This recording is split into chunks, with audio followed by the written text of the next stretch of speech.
Hello everyone, आज हम इस वीडियो में डिस्कस करने वाले हैं 29 अक्टूबर के current affairs quiz. Weekly current affairs channel पे ऑलरेडी अपलोड हो गए हैं 4 वीक के अक्टूबर के, और जो डेली क्विज़ हमारा चल रहा है ये भी आप लोग जाके डिस्क्रिप्शन बॉक्स से देख सकते हैं। आज का फर्स्ट क्वेश्चन है हमारे पास, consider the following statements regarding census in India. तो यहाँ पे सेंसस से रिलेटेड स्टेटमेंट्स है। फर्स्ट सेंसस की अगर हम बात करते हैं तो ये 1881 में हुआ था। फर्स्ट सेंसस इंडिया में कंडक्ट हुआ था 1881 में। देन इसके बाद हर 10 ईयर्स पे सेंसस कंडक्ट किए जाते हैं। सो यहाँ पे जो स्टेटमेंट है, since 1881 it is conducted every 10 years but was not done in 2021। सो यही चीज़ मैंने अभी आपको बताई कि 1881 से स्टार्ट हुआ है, हर 10 साल पे होता है, बट 2021 में सेंसस कंडक्ट नहीं हुआ है। मतलब अभी तक 2024 में है हम, और अभी तक सेंसस कंडक्ट नहीं हुआ है हमारे। सो यहाँ पे स्टेटमेंट 1 जो है ये बिल्कुल करेक्ट है। Second statement, it is conducted by registrar general and census commissioner of India under ministry of statistics and programme implementation. So यहाँ पे जो है ये बिल्कुल सही चीज़ है कि कंडक्ट कराते हैं registrar general and census commissioner of India, but ये जो है ministry of statistics and programme implementation में नहीं आता, ये आता है ministry of home affairs. So ministry of home affairs में आती है ये चीज़। सो यहाँ पे स्टेटमेंट 2 जो होगा हमारा पास इनकरेक्ट होगा। सो यहाँ पे हमसे करेक्ट पूछा था, आंसर होगा only one is the right answer. Option number A जो होगा यहाँ पे हमारे पास राइट आंसर होगा। सेकेंड स्टेटमेंट है, कंसिडर द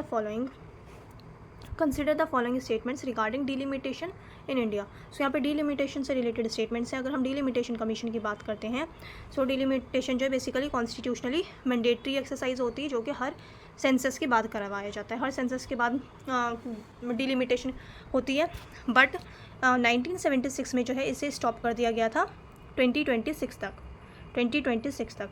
सो अब जब इलेक्शन होंगे या फिर अब जब सेंसस होगा, इस सेंसस के बाद जब भी इलेक्शन होंगे तो उस इलेक्शन से पहले डिलिमिटेशन होगा। सो यहाँ पे जो है स्टेटमेंट 1 बिल्कुल करेक्ट है। सेकंड स्टेटमेंट की अगर हम बात करें, it is carried out by the delimitation commission established by the parliament. So यहाँ पे स्टेटमेंट 2 भी बिल्कुल करेक्ट है। ये डिलिमिटेशन कमीशन कराता है और एस्टैब्लिश कौन करता है? पार्लियामेंट। इस कमीशन को एस्टैब्लिश कौन करता है? पार्लियामेंट। सो सेकंड स्टेटमेंट बिल्कुल ठीक है एंड फर्स्ट स्टेटमेंट भी बिल्कुल करेक्ट है। यहाँ पे हमसे करेक्ट पूछा था, आंसर होगा बोथ 1 एंड 2। आंसर होगा both 1 and 2। So option number C जो है हमारे पास ये करेक्ट आंसर है। The next question is, consider the following statements about Aadhaar. So Aadhaar से रिलेटेड स्टेटमेंट्स है यहाँ पे। Aadhaar is a unique identification number issued to Indian residents by the unique identification authority of India UIDAI। So यहाँ पे जो है आधार की अगर हम बात करते हैं तो आधार जो है एक यूनिक आइडेंटिफिकेशन नंबर होता है, जो कि इशू कौन कराता है? UIDAI इशू करता है। किन्हें? इंडियन रेजिडेंट्स को। मतलब इंडिया में जो लोग भी रिसाइड कर रहे हैं, जो लोग भी रह रहे हैं, जो भी रेसिडेंट्स हैं इंडिया के, उन सब के पास आधार होता है। और ये बेसिकली जो ये आधार है ये इशू कौन करता है? ये करता है unique identification authority of India. So यहाँ पे स्टेटमेंट 1 जो हमारे पास बिल्कुल करेक्ट है। सेकंड स्टेटमेंट की अगर हम बात करें, it is intended to provide a universal identity infrastructure. So यहाँ पे स्टेटमेंट 2 भी बिल्कुल करेक्ट है। थर्ड स्टेटमेंट की अगर हम बात करें, it can be used as a proof of address and age. So यहाँ पे प्रूफ ऑफ एड्रेस और एज के लिए नहीं होता ये बेसिकली। अगर हम एड्रेस प्रूफ या एज प्रूफ की अगर हम बात करते हैं तो बाकी डॉक्यूमेंट्स भी होते हैं, जैसे कि हमारा 10th का 12th का सर्टिफिकेट हो गया, स्कूल लिविंग सर्टिफिकेट हो गया। तो यहाँ पे स्टेटमेंट 3 जो है हमारे पास ये इनकरेक्ट है। यहाँ पे हमसे करेक्ट स्टेटमेंट पूछ लेते हैं। स्टेटमेंट 3 जो हमारे पास इनकरेक्ट है, दैट्स वाई स्टेटमेंट 1 एंड 2 जो होगा हमारा राइट आंसर होगा। Only 2 is the right answer. तो ऑप्शन नंबर बी हमारे पास ये करेक्ट आंसर है। The next question is, C295 recently in news because of domestic production is a। तो C295 की अगर हम बात करें तो C295 बेसिकली क्या है? सो C295 जो है ये ट्रांसपोर्ट एयरक्राफ्ट है, ट्रांसपोर्ट एयरक्राफ्ट। सो ऑप्शन नंबर डी जो होगा यहाँ पे हमारे पास बिल्कुल राइट आंसर होगा। और इसको बेसिकली मैन्युफैक्चर कौन कर रहा है? तो Tata advance system limited. Tata advance system limited जो है मैन्युफैक्चर कर रहा है, और ये बेसिकली एक ट्रांसपोर्ट एयरक्राफ्ट है C295। The next question is, green house gas bulletin is a flagship publication of. So अगर हम ग्रीन हाउस गैस बुलेटिन की बात करते हैं तो green house gas bulletin published होता है एनुअली पब्लिश्ड होता है। और कब से? सिंस 2004 से पब्लिश होता है green house gas bulletin. Annually इसको पब्लिश किया जाता है, और ये बेसिकली पब्लिश कौन करता है? तो ऑप्शन नंबर सी जो होगा यहाँ पे राइट आंसर होगा, world meteorological organisation WMO। So C is the right answer. The next question is, which of the following statements are correct in respect of DAP di ammonium phosphate. So di ammonium phosphate की अगर हम बात करें सो ये मैंने आपके साथ पहले भी डिस्कस किया था, वीकली करंट अफेयर्स में भी एंड डेली करंट अफेयर्स में भी. So the essential nutrients like nitrogen and phosphorus are primarily provided by DAP. So यहाँ पे स्टेटमेंट 1 बिल्कुल करेक्ट है, ये मैं आपके साथ डिटेल में डिस्कस कर चुकी हूँ पहले भी. देन सेकेंड स्टेटमेंट है DAP is best applied to soil in the germination phase of crop growth. So ये हमने पहले भी डिस्कस किया था कि डैप की अगर हम बात करते हैं तो ये बेसिकली बेस्ट अप्लाइड होता है कहाँ पे, सॉइल में.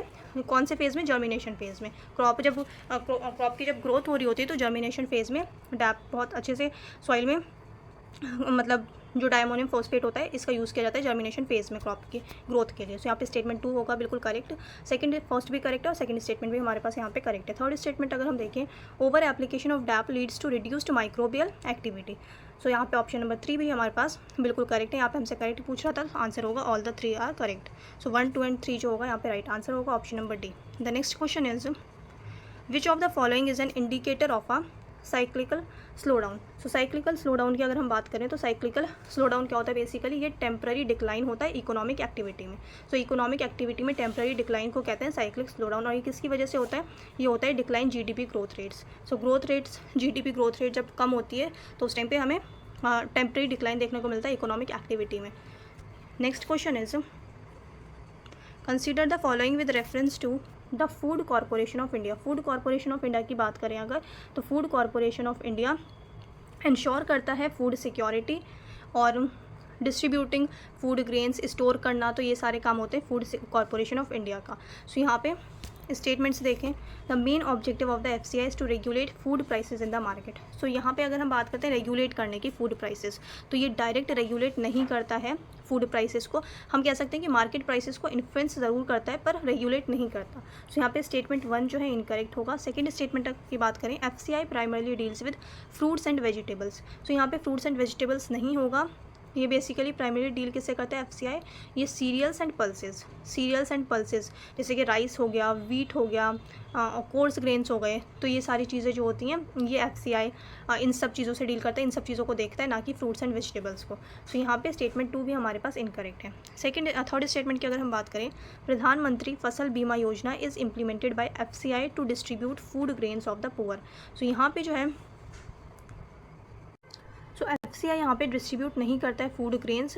बेसिकली ये जो फूड ग्रेन्स वगैरह या फिर कोई भी स्कीम आती है जैसे मंत्री फसल बीमा योजना हो गया, तो ये सारी चीज़ें, ये स्कीम्स जो है ये पब्लिक डिस्ट्रीब्यूशन सिस्टम के थ्रू होता है, पीडीएस के थ्रू होता है, ना कि एफसीआई डायरेक्ट डिस्ट्रीब्यूट करता है. सो यहाँ पे स्टेटमेंट 3 भी हमारे पास इनकरेक्ट है, सेकंड भी इनकरेक्ट है एंड फर्स्ट भी इनकरेक्ट है. सो यहाँ पे हमारे पास करेक्ट पूछा था, सो करेक्ट हमारे पास नन ऑफ द अबव होगा. The right answer is none of the above. Option number D is the right answer. The next question is which of the following is a common theme among barefoot college, Grameen Shakti and solar system. So basically ये किस चीज़ के लिए, promotion of renewable energy and women's empowerment. So यहाँ पे option number B जो होगा ये बिल्कुल करेक्ट आंसर होगा. ये किस चीज़ के लिए, promotion of renewable energy and women's empowerment. The next question is consider the following with reference to the Similipal tiger reserve. So Similipal tiger reserve मैंने आपके साथ कल भी डिस्कस किया था. सो यहाँ पे अगर हम सिमिलीपाल टाइगर रिजर्व की बात करते हैं तो ये कहाँ है, ये उड़ीसा में लोकेटेड है. तो यहाँ पे ये मैंने कल भी डिस्कस किया था आपके साथ कि ओडिशा में लोकेटेड है. और यहाँ पे फर्स्ट स्टेटमेंट भी यही कह रही है कि ओडिशा में. तो यहाँ पे स्टेटमेंट 1 जो होगी हमारे पास बिल्कुल राइट होगी.